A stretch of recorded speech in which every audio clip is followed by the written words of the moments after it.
people in the future. There are no people. There are no people in the future. No people at all. There are no people in the future. Where did all my people go? There are no people in the future. Let me try my people call. Where are all my people?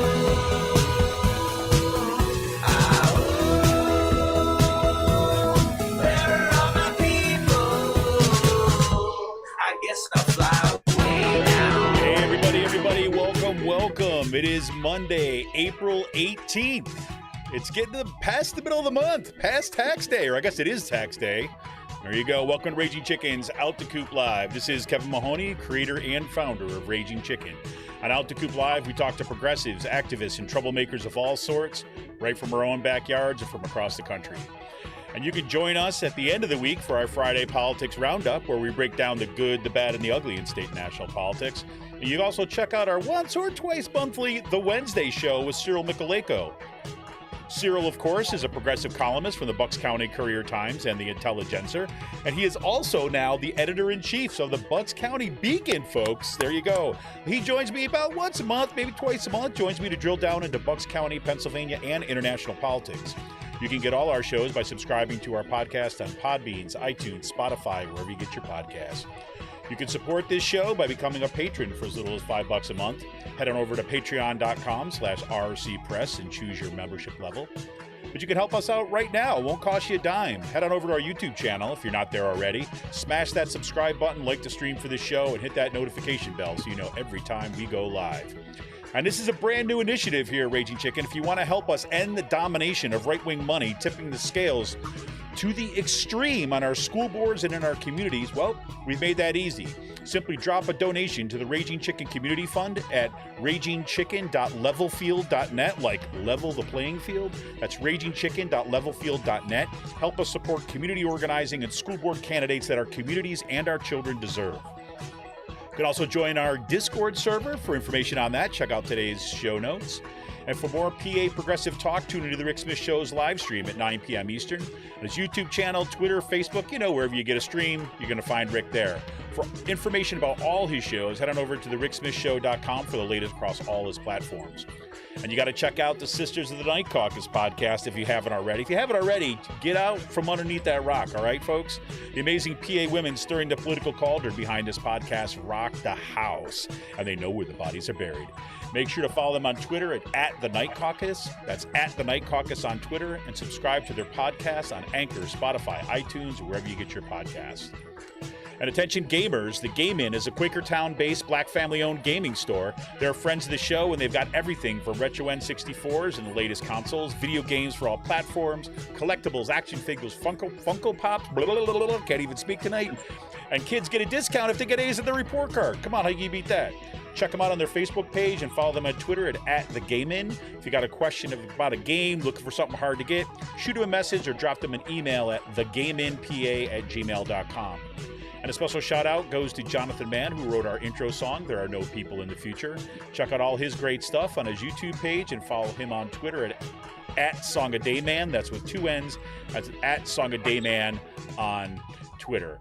Well, I'm looking for some really ahead to one heck of a few weeks ahead. Next week on the show, everybody, just little show notes. Next week on the show, we've got Daisy Pickin talking about her new book, On the Line. As I said, that book is freaking awesome, and I'm so glad she'll be coming on the show next week. In a couple weeks, I don't think I'm going to break the news quite yet because we're making sure we got a solid date, but we got a couple other guests that you're going to be looking forward to hearing in the weeks ahead. But that's the weeks ahead we got here tonight. Tonight's episode of Out the Coop Live, I welcome Brett Wilkins to the show. Brett is a staff writer for Common Dreams, and prior to joining Common Dreams in 2020, his articles focusing on issues of war and peace and human rights have been published on Counterpunch, Antiwar.com, Asia Times, Telesur, Mondo Vice, and Venezuela Analysis. He is also the communication coordinator for the San Francisco Berniecrats, an Our Revolution affiliate, and was a member of Collective 20, a socialist writers collective whose notable members include Michael Albert, Medea Benjamin, Noam Chomsky, and Bill Fletcher Jr. And tonight we're going to be digging into his recent article, Democracy Under Siege in GOP War on Black Voters, a report. which unpacks the National Urban League's 2020 report on how, quote, Republican, federal, and state lawmakers are working in concert with political operatives and violent extremists to disenfranchise, delude, manipulate, and intimidate American voters and establish one-party rule. We're also going to dip into a recent article he just wrote on an amazing op-ed published by Ilhan Omar, and then maybe even take a little journey down to South America and see what's happening in Brazil. Because Brett writes about freaking everything. Welcome to the show, Brett. Thanks for having me, Kevin. Yeah, Pleasure to be here. Oh, it's great to have you. And I'm thrilled. And I said this when your colleague Jessica was on the show a few weeks back. It's really incredible the amount of work that you all put out at Common Dreams. And I just want to thank you for it because it's, like I said to her, and I encourage everybody who's listening to this show tonight.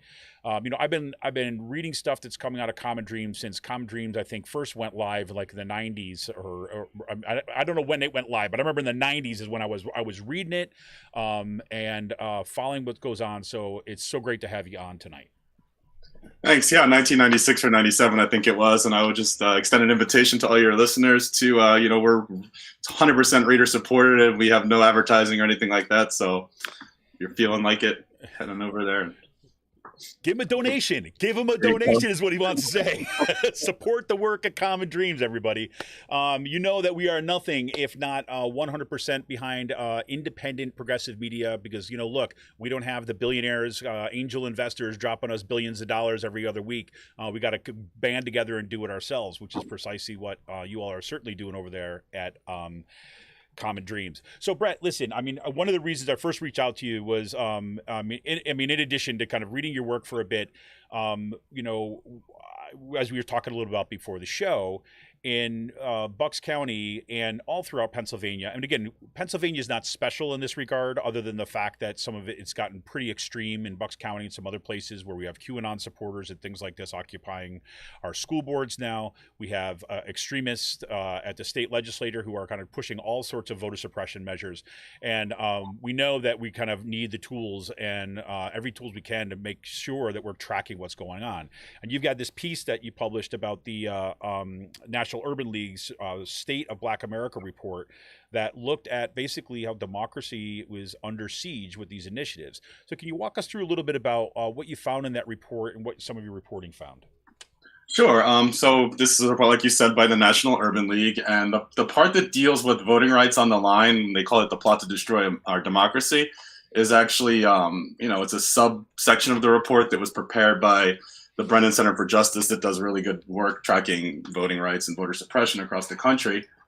And, it found, like you said, that, Republican operatives at the state and federal level are working together with violent extremists and political operatives. And just as a quick aside, you mentioned Bucks County. I don't know if you've been following what's going on in Shasta County, California, where there was a recall of a Reagan Republican by hard right Proud Boys types, and wow, looks like they'll be taking over Shasta County. So it's a nationwide phenomenon. But so is voter suppression, and this has been going on for decades. Like since the Voting Rights Act of 1965, there have been repeated and concerted efforts to slowly erode voting rights in the country, and especially during Barack Obama's presidency, we saw a lot of this.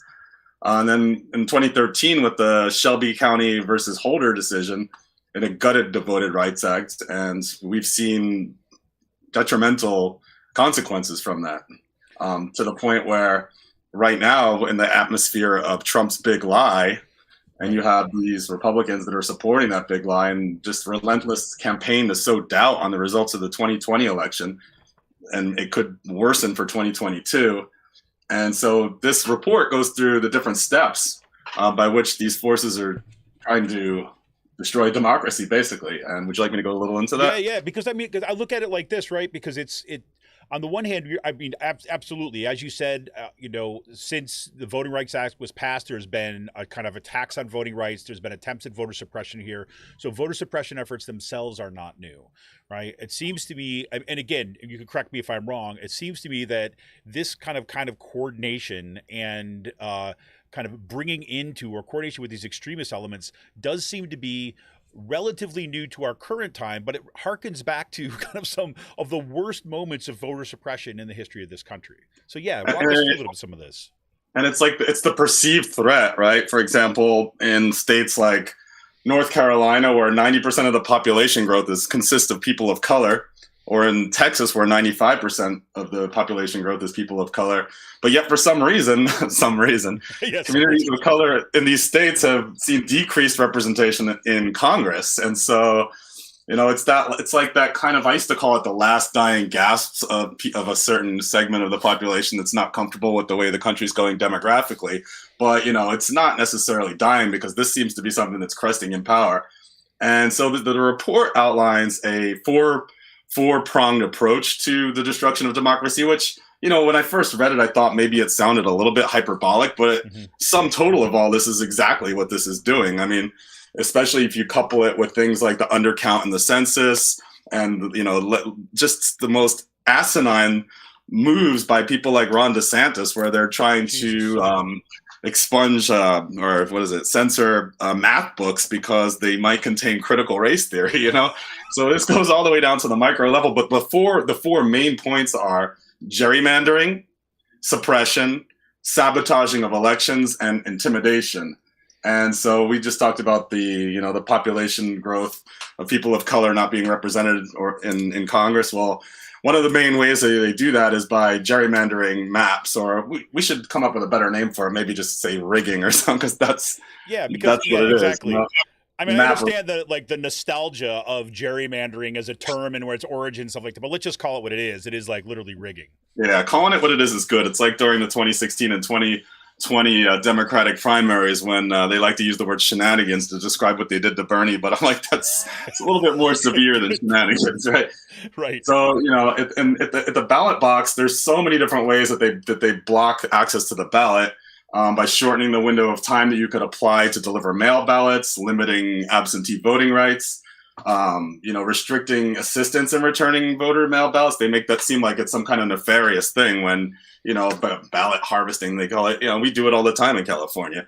And, harsher voter ID requirements, which we see in state after state. Voter purges, which I don't think it's controversial to say that the 2000 election, people like to blame Ralph Nader and those 571 votes in Florida, but there were tens of thousands of eligible voters in Florida that were purged from the voter rolls simply because their names were too close to somebody who was a felon, or sometimes it was like they wanted a time frame. And so all these things, or like ridiculous things like the Georgia voter suppression law, where you're not allowed to hand out food or water to people waiting in line, and limiting early voting, just thing after thing to restrict access to the ballot box. And we see this in state after state. Between January and December of last year, 19 different states passed 34 laws, which was the most significant legislative assault on voting rights since Reconstruction, really. And 2022, already the year is young, but there's already been at least 152 bills introduced. And in addition to that, states that allow lawmakers to pre-file bills ahead of the next legislative session, we've seen 96 bills in 12 states that would make it harder for voters to cast a ballot. And so then you have the third prong, which is election sabotage. And, there's different ways that they do that. One is by discrediting the vote. For example, after a record turnout of Black and brown voters through mail-in and absentee ballot, voices from the right have falsely accused of fraud. And there's other ways of doing it too. I don't know if you've noticed, but in Texas, so far, we've seen counties in Texas that are, just discarding an inordinate number of mail-in ballots. It's in 120, 17% rejection rate across 120 counties. And that's according to an investigation by the Associated Press that my colleague Kenny reported on last month. So we see that. And then there's the fourth prong. Well, you can introduce new outcomes too, like stop the steal audits, quote unquote, air quotes there. Based on we call it fraudits up here. Love it. These are based on conspiracy theories and lies. So that's, even the Arizona one that they found absolutely nothing. Well, now I think they're trying to find a way around that by passing a law that says that, I forget exactly what it was, but like the Republicans can appoint the people that they want to do the audits or something like that. I'm not exactly. Yep. Then what you do after that, after you've blocked the ballot box, you can establish one party rule. And again, I thought that sounded kind of hyperbolic, but all these things together you got these people and they're recruiting their followers to run for these local positions that oversee the polling places and vote counting and the audits and whatnot. And so who's to say, like, I think Trump has filed he's endorsed whoever's running against John Kemp in Georgia, who's a right-wing dude. He's not, but because he had the audacity to actually uphold, the election laws there, which, gave the victory to the rightful to Biden, he's trying to get rid of him. And there's a candidate running, I think, in Wisconsin that's basically, she's pledged that, or Michigan maybe, she's pledged that, hell yeah, like I would totally have gone along with the stop the steal, And so those are the four, Oh, and then there's intimidation of election officials, and let's throw the intimidation on top of it. Right? You got to. And so there's a survey that said, 1 in 6 local election officials have personally experienced threats, and some of these are horrible. Like, they're threats of violence against them and their family members, including elderly parents and children. And some of them have reported that the persistent harassment has made them flee their homes, and hire counselors for their traumatized children. And so, plus they're not the most highly paid people in the first place, and it's a stressful. So there's a real worry that that there won't be enough election officials. So all these things, 1 in 5 local election officials said that they were very or somewhat unlikely to continue serving through the 2024 election, according to the report. So this 4-pronged approach that they have is, it really does pose an existential threat to democracy if we don't do something about it. Well, and it, I look at all those things that you just laid out, right, that are kind of from this report, and it also seemed when you step back from it and look at these things, each one of these things individually is like a battle on its own right. When you step back of it, it's like the general sense that it feels like you're left with is like there's just people are going to be put at ease or not, or made uneasy about the election, right? Everything is going to have a little shred of doubt that's over top of it, a little shred of fear over top of it, a little shred of kind of like wondering, what's real and what's not. And that's precisely the context that opens it up for all sorts of kind of autocratic rule, right? For kind of like I hate to put it like in these terms, right? But it's like, it's the setup for the strongmen. I'm thinking about like Masha Gessen's stuff on kind of like autocracy and things. We're saying like, that's part of the setup, right? One of the things that we learned, like Timothy Snyder also had his book where he's talking about this too as well. Where, first you cast doubt and you make everybody doubt the base things, right? So you don't know what's real and what's not. And then when people actually go to vote, right, they can't even be sure if their vote has been counted, right? And then you have all sorts of questions about fraud and corruption come up when it's really the very people who are saying the other side is corruption, that they're the ones who are full of the corruption. I mean, it's like such an incredible chaotic situation. It's unreal. Yeah. It's like, I know you are. Yeah, it is, and it works. That's the sad thing about it. It really does. We see it time and again, and it's worrisome. Well, and we don't learn, right? I mean, one quick story, and then I want to kind of talk about some of the consequences of what we're going to do about this, because you mentioned about what happened in Florida, right? And how the blame all went to Ralph Nader and everything. I remember that distinctly. I remember actually, I lived in D.C. at the time. I actually campaigned for Nader in D.C., right? Oh, wow. And kind of like asked, we're telling people like, look, Washington, D.C. is like 90% Democratic. There is literally no way that a Republican is get elected here.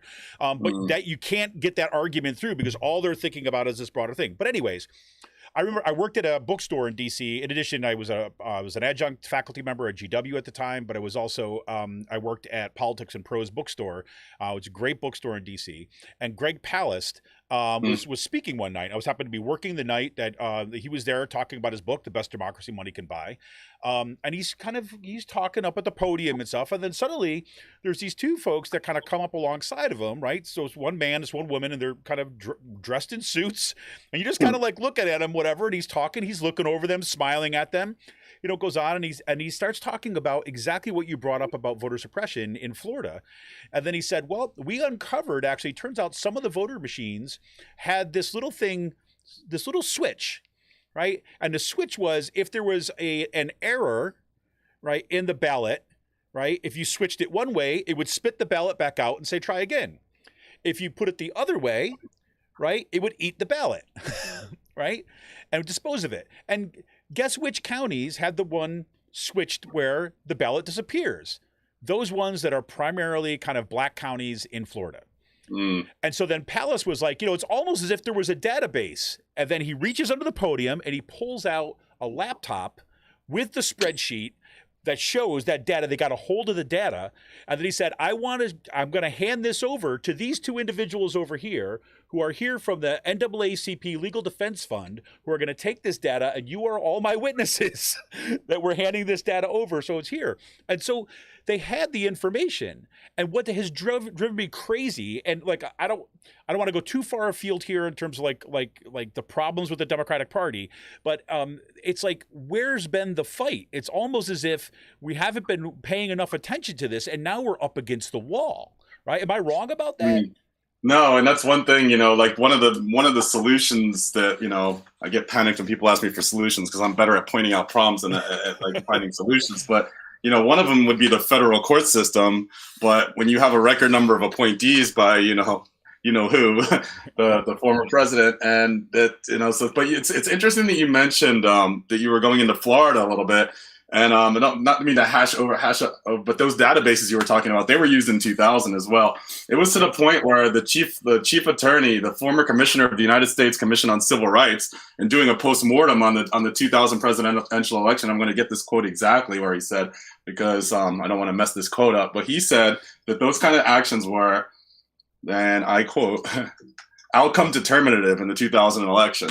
And so this has been going on for a long time. They've been building it. And if you recall this, the Stop the Steal in 2020, and you go back and look at footage of the Brooks Brothers riot of 2000, when they flew in all these operatives from around the country to try to cast doubt and to intimidate. And one person was actually attacked to intimidate election workers in Florida. It's a playbook and it's tried and true. But so we do need, we need voting rights legislation is what we need to guarantee these rights. But as you've seen over the last year and a half or so, you have Democrats like Kirsten Sinema and Joe Manchin that whether it's not just this issue either, whether it's climate action, whether it is just whether it's the Build Back Better Act, just about anything that any kind of somewhat ambitious agenda that President Joe Biden, who, just to be clear on this one, I'm not a big fan. I'm not a fan at all. I didn't vote for him or anything like that. But, I was impressed by some of the things that he tried to put forward, whether he knew they would be shot down or not. That's another conversation. But, he officially tried. And so to see these things, and including voting rights, that keep getting shot down, it does cast doubt on whether we're going to be able to go that route. You see the same thing when it comes to reproductive rights, for example. Which is under threat by not only the Supreme Court's conservative supermajority, but again, Joe Manchin, so the Women's Health Protection Act, for example, which would go a great way to, would codify reproductive rights at the national level. This is not going to be passed because of, as long as Joe Manchin sits in that's 50th Senate seat. And so the legislative avenue is somewhat blocked to us. So then we go to the judicial solutions, which, with a record number of Trump appointees sitting in federal courts, that kind of gets watered down a bit. So it's a scary situation at the end of the day. I mean, maybe you have got some solutions, but it seems like the ones that we could have and should have, they're blocked at every turn by not only the Republicans, but by Democrats as well. I agree. And I think, I do think solutions are incredibly difficult. I mean, this is not, I'm thinking of, I wish there was an easy solution at this point. And I hate to say that, the only solution is organize, right? And I think that I don't know what else to say. I mean, I look at people I go down to the people in our community, right? We watch our school boards topple over and getting kind of QAnon folks elected as we got this billionaire from down in Bucks County, Paul Martino, who's basically dumping $10,000 plus per school board election, right? In order to kind of elect these kind of right-wing extremists. We're kind of up against the wall, and we've been faced with a Democratic Party for the long time, especially at the state level, that, have just been kind of going along to get along and haven't really invested in organizing kind of at the base. And so, but I have, on the same level, I do have some kind of hope, but this is a long-term hope, that we're going to see some kinds of shifts, at least in the fights that are coming out of the Democratic Party. I mean, we've got the squad at the federal level. There's the possibility of that increasing in kind of upcoming elections. We're also seeing we have our little squad here in Pennsylvania where we got kind of progressive left socialists getting elected to our state legislative branch. And Fetterman. Yeah, Hopefully. well, yeah. I mean, but even we've got. I mean, at the state level, we've got way better people than him, and so that tells you that we've got Nikhil Saval kind of coming out of Rick Kajewski. We've got Elizabeth Fiedler. We've got Sarah Emirata. We've got Summer Lee, who's freaking amazing. Who's running? Yep, she's running now for Congress, and so there's this kind of movement, but it feels like we're playing catch up. So I mean, I don't know what to do. And I have to say that, when I said solutions, I really don't think we've got an easy solution. I think we've got a lot of hard work that's going ahead of us. But I think on the other side of it, maybe we have the possibility of a different future. And I don't want to shift gears too quickly here, but it seems connected that, at the same time that we're seeing the limits of our kind of democratic politics in the United States, right, and the creeping kind of neo-fascistic and kind of authoritarian policies that happen in the U.S., we're seeing the same stuff play out now on the world stage, right, where we're seeing, Russia's invasion of Ukraine, right, and the kind of the overt war crimes that are taking place within Ukraine, right? That is being perpetrated by Russia. And you recently wrote a piece about this too as well, which I thought was, I don't know how else to think about this as what's happening here in this country is echoing in what we're seeing happening across the world with these same kind of challenges to, say business democracy, if you will. And, Ilhan Omar had a piece in the Washington Post that's basically saying, look, it's time that we got to have a new direction. It's time we got to bring in some kind of accountability here. We can't just, kind of look the other way at war crimes, and the United States cannot be in a position to say that it's somehow special. Well, we can't even get our own house in order. So, I mean, can you talk us through a little bit about the piece that she wrote? And I just thought you did a great job of kind of bringing that forward too, because it was an amazing piece. Thanks. So first of all, just to start out, there's absolutely no chance of us joining ratifying the Rome Statute and joining the International Criminal Court. So, which is her solution. She pushes for this. Just like, we're not gonna. Yeah. Well, anyway, I'm not gonna get too Debbie Downer on our future now. But there's Medicare for all. There's a lot of things that we're not going to see anytime soon that maybe we should, that they like to talk about. But so basically, what a Representative Omar is saying is that it's basically the old glass houses argument. The United States really has no moral standing or legal standing in this case, literally, no moral or legal standing to be to be pressing for prosecution of Russia at the International Criminal Court, because not only is Russia not signatory to the Rome Statute, which established the court, neither is the United States. Neither is Ukraine, for that matter, nor are some of our closest allies like Israel and Saudi Arabia, who have been accused credibly of committing war crimes on their own. But Bill Clinton back in 2000, right before he left office, he actually did sign the Rome Statute. But he was concerned. He said, and they always, regardless of their party, they say the same thing.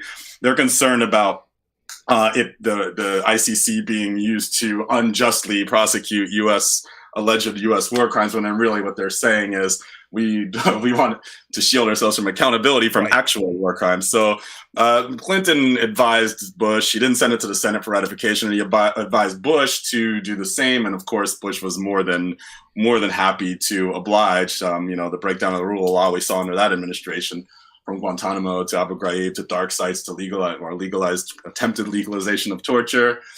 And so the Bush administration went a step further. There was a law passed in 1999 that prohibited congressional funding of the ICC.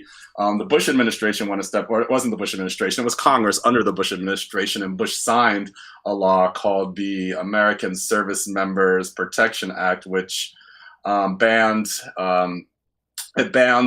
cooperation with the court. It banned training of court personnel, and it even went so far as to authorize military action to secure the release of any American who might be detained on or by or on behalf of the court. They called it the Hague Invasion Act. The Obama administration gave lip service to respecting the court's mandate and whatnot, but made no real steps to join the court. And then came Trump, who was so infuriated by the prospect of the ICC under former head prosecutor Fatou Bensouda, who really had the courage to, consider not only the Taliban and ISIS war crimes in Afghanistan, but announced that the United States would be investigated as well. So Donald Trump's administration just slapped sanctions on the ICC, and same thing, when they tried to look into alleged Israeli crimes in Palestine.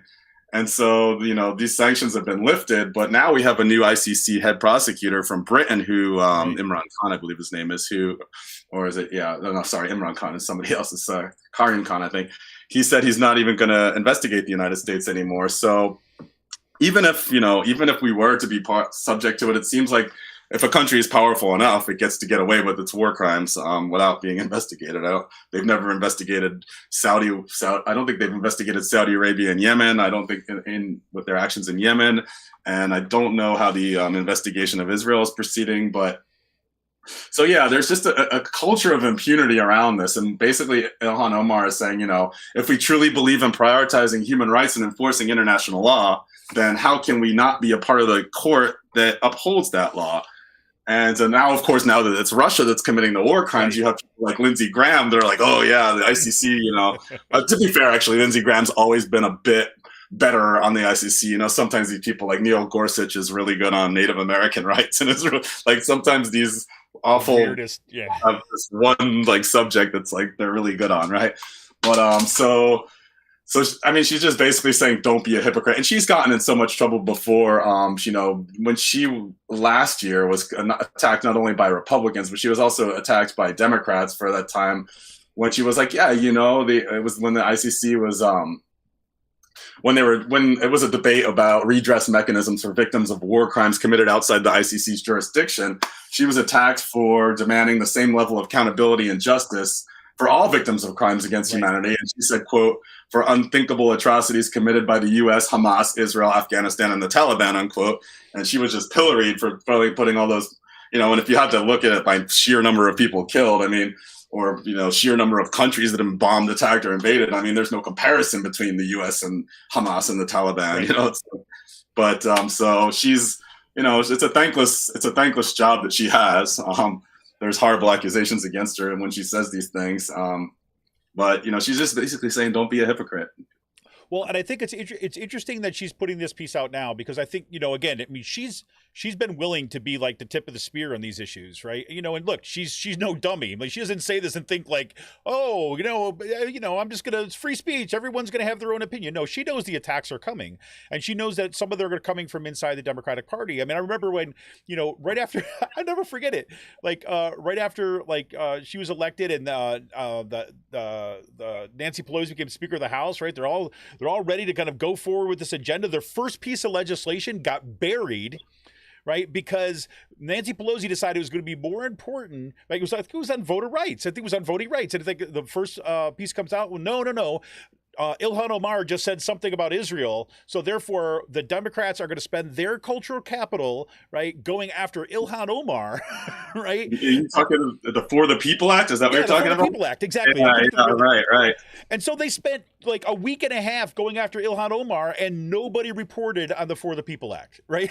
Because it was like that. So, but at the same time, it's like, okay, but she's still out there pushing it. And what I'm curious about, I'm just get your thoughts on this. Again, this is purely speculative at this point, but because of the kind of outpouring we're seeing kind of in Ukraine, right? And the kind of support saying we got to put some end to this. There's got to be some accountability here. I'm curious if what you think about the prospects are about, edging closer to some sort, whether it's not the ICC, edging closer to some sort of kind of international kind of court or something to hold this accountable, right, and putting pressure upon the U.S. to become part of that. I realize that even as I'm saying this, it's verging on the edge of fantasy, but I'm curious what your thoughts are. I see it more. I see more of like a piecemeal, case by case for maybe embracing of maybe even the concept of universal jurisdiction, as long as we're not the ones in that universe at the time. Like Ukraine is offered to host, I think, third country prosecution by Germany was mentioned, or Spain has a long history of this with universal jurisdiction. But I don't see it being any more of a piecemeal, because the same exact things that Russia's accused of doing in Ukraine, it doesn't take long or hard to find an exactly analogous example, whether it's bombing a hospital. Okay, the Médecins Sans Frontières hospital in Kunduz, Afghanistan, that we not only bombed, I have to stop saying we when I discuss the United States. I did to my last. I just talked about that the United States bombed during when Obama was president, and not only did the U.S. bomb the hospital, they went back and strafed the patients and staff who tried to run away. Or whether it's the bombing of the apartment complex in Jadida neighborhood in Mosul, where the Los Angeles Times reported 278 civilians were killed, or that shelter. We talked about the bombing of the shelter in Mariupol. Well, 1991, the U.S. sent a Raytheon paveway precision-guided missile right into a shelter. There were 408 Iraqi civilians killed. So it would be. I mean, we've never shied away from being. The United States has never shied away from being hypocrites. But there comes a point where, maybe I'm going to take back what I was just going to say, because I've laughed sometimes just watching them say, like, it's never right to invade a sovereign nation. Wilkins up there, I'm like, did you just say that with a straight face? Really? So yeah, I mean, you're asking the wrong guy when it comes. I have no faith or hope and when it comes to it, and I mean, we're really good at pointing it out when other people do what we do, but most Americans couldn't name a U.S. war crime, maybe My Lai, which was 50 something years ago now. So I don't know. Not to mention the dropping of nuclear warheads on Nagasaki and Hiroshima. I mean, for example, the only nation the world's only actual nuclear war, right? 100%. So, I mean, I could see the United States embracing judicial solutions like the way that Saddam Hussein was dealt with, or the way that Guantanamo Bay, which it's sad. I mean, it's extrajudicial, but I could see specific, applications or exceptions for countries that we don't like, but not as anything that's a part of a binding and universal and egalitarian framework, because that's just not how we roll. No, 100%. And I'm looking at, what were some of the counters, and I remember back in the, in the post, battle in Seattle, kind of IMF World Bank protests, global justice movement, and again, this is the time I was living in D.C.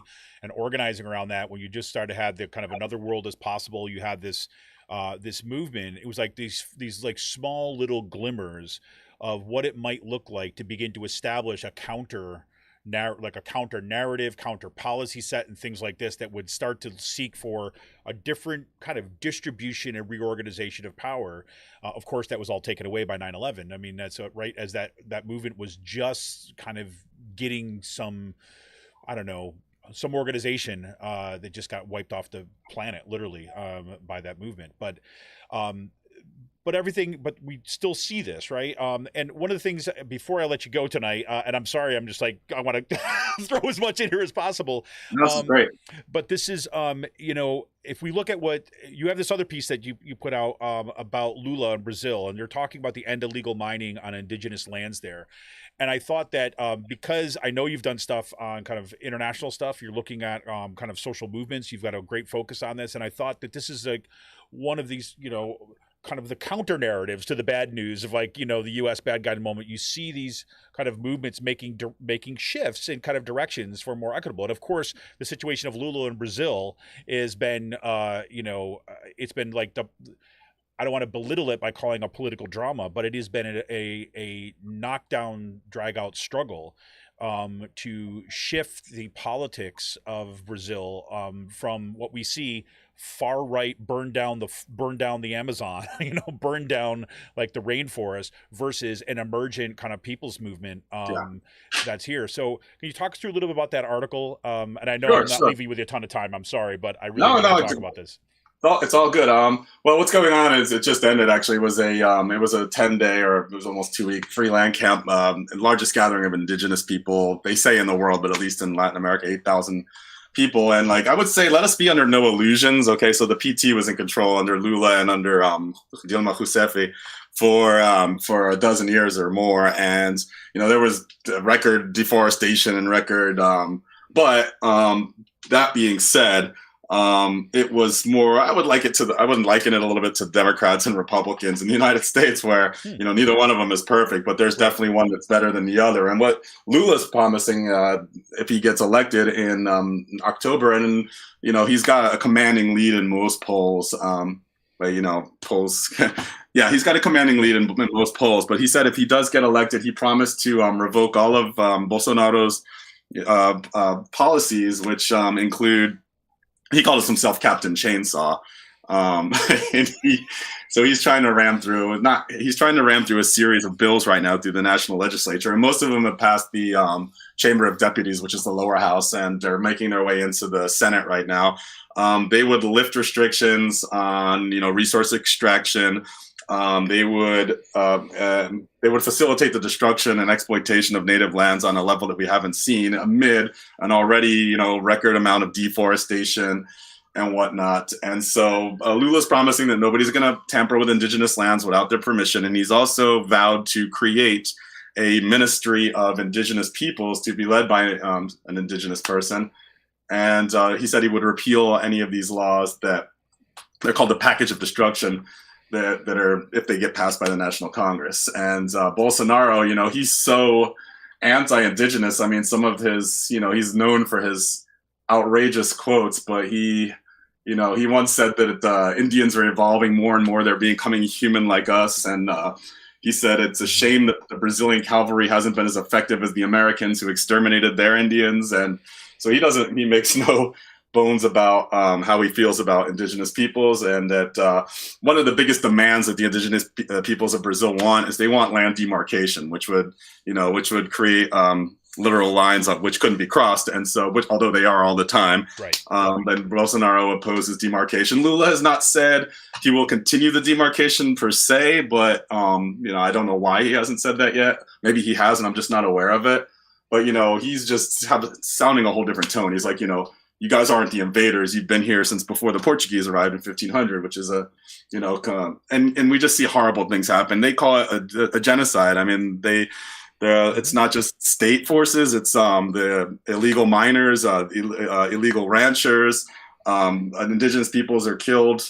People are killed all the time there for defending their land, for defending their water. And so it would definitely be a welcome change. And to say nothing of the fact that Bolsonaro doesn't really believe in climate change and so many other things. So, yeah, I mean, like I said, Lula's not perfect. The PT is not perfect. I personally support the PSOL, which is a socialist party there, but they're not, they don't have that much national power, and it would be an immense improvement for Lula to return to the Plana Palacio Planalto. So we're rooting for him. Yeah, fingers crossed, man. Well, listen, Brett, I appreciate you taking the time tonight so much, and I'd love to have you back on the show to dig down into. Especially I literally have a stack of your stuff here, and I'm like, there's no way we can talk about all of those, so we're gonna try to pick out a couple things.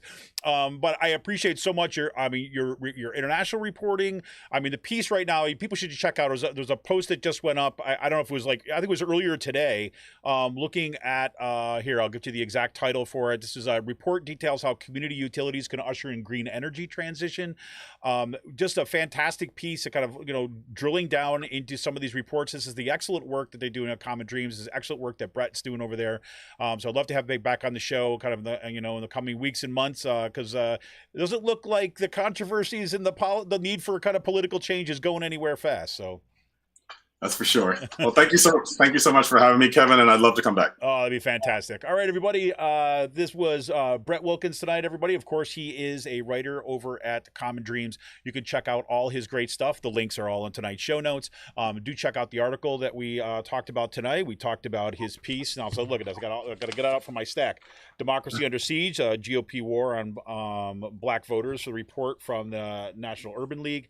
Ilhan Omar's article, U.S. Hypocrisy and ICC Hamstrings Justice for Putin's War Crimes, and Brazil's Lula vows to end illegal mining on indigenous lands. And that was just all in part of a day that he wrote. So head on over and check him out. Brett, thanks again for joining us tonight. Appreciate it, and I'll look forward to having you back. Take care, Kevin. Thanks. All right, here we go, everybody. Thank you so much for joining us tonight. You, of course, should check us out next week when we'll have Daisy Pitkin on to talk about her book On the Line. Check us out on Friday for our Politics Roundup. And don't forget, if you like this, head on over to patreon.com/RCPress. Help support the show. See ya!